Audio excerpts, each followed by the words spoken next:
Hello there, and thank you so much for joining me for another tutorial. I'm Erin Eno, and today we are going to be painting these soft and pretty loose watercolor florals using only an angle brush. This is actually the second video I did doing loose flowers with an angle brush, so if you missed my first one, I probably go into a little bit, well, I do go into a little bit more detail on the leaf, so if you missed that one, you want to check that out, I will pop it up at the end of this video. If you do like this video, please be sure to give it a thumbs up, and also don't forget to subscribe and hit that notification bell to know when I have new tutorials out. Now let's jump in and get started.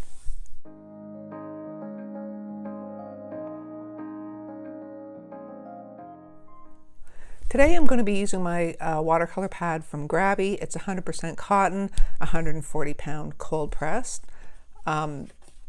This is quite a decent pad. I'm actually enjoying using it, and it's reasonably priced. So if you're interested in that, I do have a discount code, and I do have a discount code where you can get 15% off, and I will put a link to that in my description box. I, as always, will be using my Royal Talens Van Gogh paints.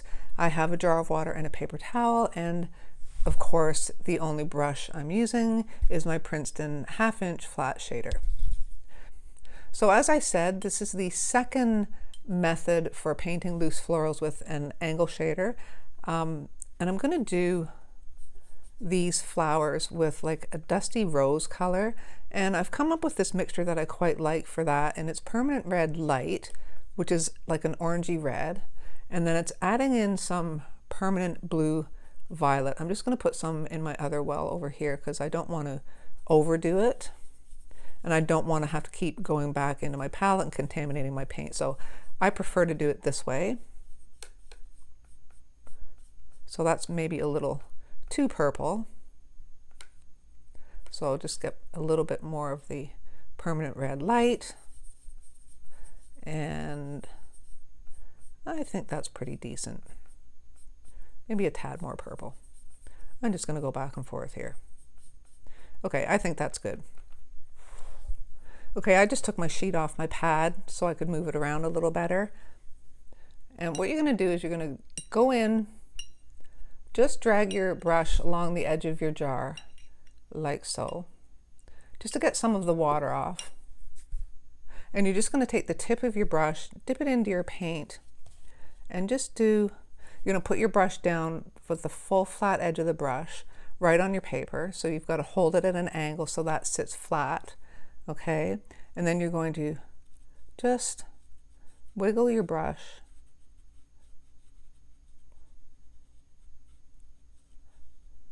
up and down, and then you've got a petal.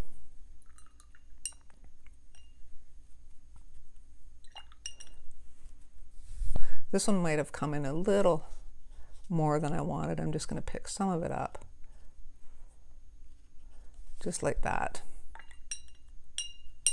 Okay, and you want to clean your brush off between each petal, because what happens when you wiggle, that pigment gets pushed to the back, and you don't want that when you go in to start your next petal. Okay, so we'll do one here, like so. Again, clean your brush off. If you find it's holding too much water, just lightly tap it on your paper towel. But remember, you want to keep it wet. You don't want it too dry. Okay, there's 3 petals. Just tap the tip of your brush in your water, and we're going to go, whoop, I'm going to turn it this way now.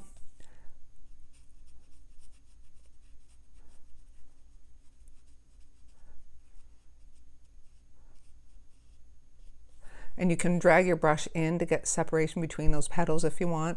You can even drag it in the middle of a petal to get some of the pigment to come in a little further. We'll see if I can show that to you on this next one. Okay, so I'm going to come right in and then continue.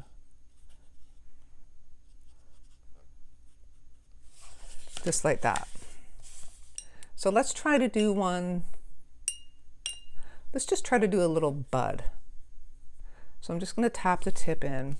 This one's a little less crucial, obviously, because it's just a little bud, but I'm just going to squiggle and kind of do that same thing. Okay. You don't have to fuss too much with the bud, obviously.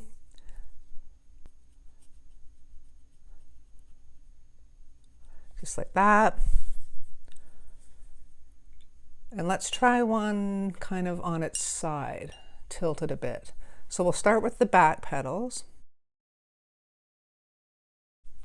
And I'm just going to do the same thing, like that. So we've got one petal. Clean your brush off. We'll do a petal beside that one. Well, let me just move that out of the way. We'll do a petal beside that one.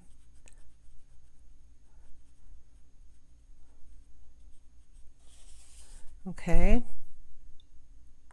So we'll just do 3, because the other petals are going to be kind of, you're going to be looking at them from the side. So they're going to come up, the top edge of these petals, the next petals are going to be up here. So it'll look like the flower's tilted a bit. So we'll just do one kind of foreshortened petal over here. Okay, so you're just wiggling, just like that. Clean your brush off. And because we're looking at the petals from the side now, you want the pigment to be at the top edge. Okay, so I hope that makes sense. So I'm going to put it down here, squiggle, like so. And that now looks like the petals are coming up from the other side. So a couple more to go. Do one here.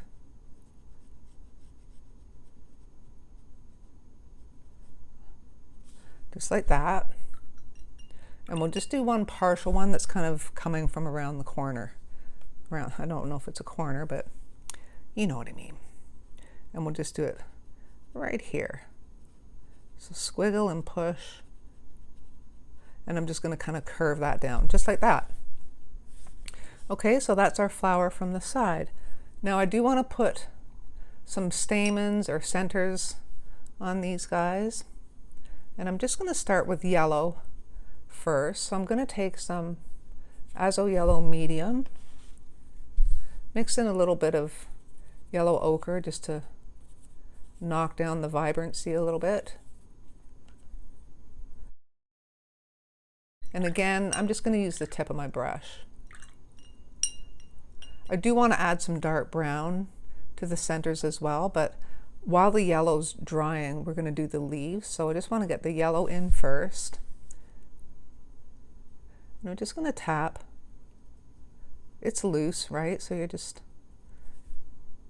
tapping a little bit in. There's not going to show any on the bud, but we do want to show just a little bit on this side facing flower. Just like that. Okay, so while that's drying, we'll do some leaves. And I'm going to do my standard favorite leaf color, which is just sap green with a bit of olive green. I can barely see that. The glare's really bad today. It's kind of gray and miserable out, so I've got a lot of artificial light here, and it's just not cooperating. It's casting a lot of glare. So if you missed my first video on how to do leaves with this brush, or leaves and stems, you can go back and watch that, but we'll just briefly go over it here. You can either do your stem with just the tip of the brush, like so, or you can do it with the whole flat, broad, or flat edge of your brush, okay? So I'm going to try that for this one. Just like that. And then we'll do one coming off of this flower. I'm just going to do this one with the tip of my brush. probably a little wider than I wanted. And I'm just going to do some little sepals around this bud because it's not quite open. And then we'll do some leaves. Now, I did point out in my other video that you always had to have the tip facing the stem of the leaf, but that's only if that's the direction that you're coming out away from. I've kind of found now that the more I've been playing around with this, as long as this is at your starting point, you are fine to go from any direction. So there, I'm just curving it as I get off the end of the leaf, just like that.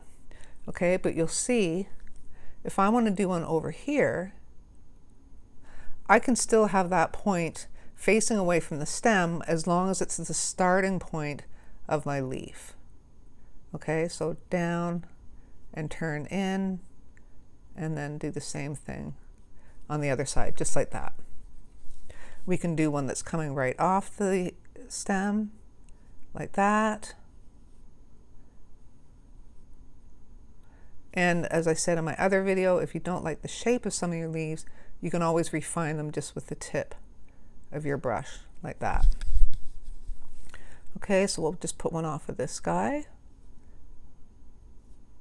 Nice curly one. And we'll do a couple of little ones coming off the little stem of the bud. I'm just doing these with the tip of my brush because it's such a small area, and I'm just doing little leaves for this one. Okay, and then we'll do another one here.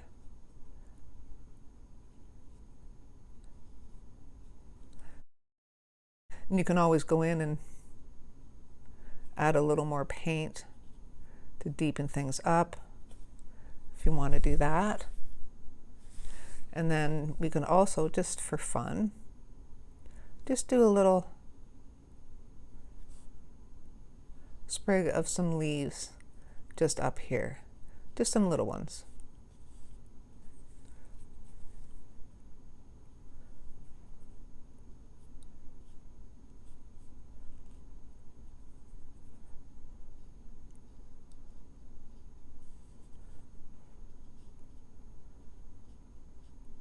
And I'm not liking the shape of that, so we'll fix that. Do another one here. It's just to add a little bit of interest off to this corner of the page here. Maybe I'll make this one a little bigger and just do a little couple of squiggles out there.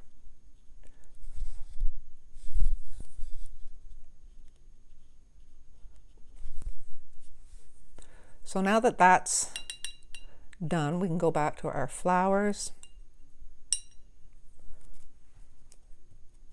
And I'm just going to use sepia, again, just on the tip of my brush.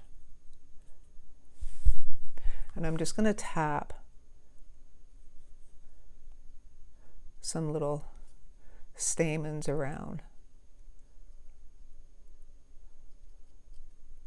Now hopefully this is dry enough that I can go in and do just some thin lines coming into these, or out to these stamens.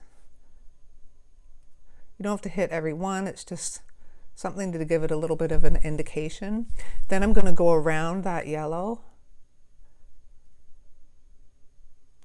and just do dots of brown, and then just do some in the middle like that. Just gives it a little bit of texture. Okay, and for this guy, because it's a side-facing view, we're just going to do a few little fine lines poking up and some dots for the stamens.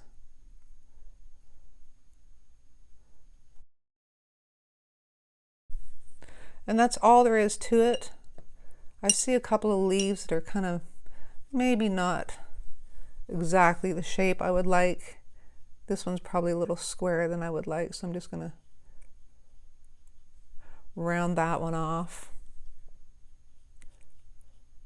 I really should just leave it and let it do whatever it wants to do without overworking it, but Oh, and I'll put a few little hits of the brown just behind that petal. So that's it. That's all there is to it. That is just another method of painting loose watercolor flowers using only an angle shader. I hope you guys enjoyed this tutorial and that you found it helpful. And if you do give this a try and you're on Instagram, please be sure to share your work there and tag me so I can have a look. I really hope you'll give this a try. It is a lot of fun and really helpful to kind of just switch up your brushes every now and then. You'll be surprised at how versatile a flat-edged brush can be. So that's it for today. Thanks so much for joining me and supporting my channel. As always, take care, and I will see you next time.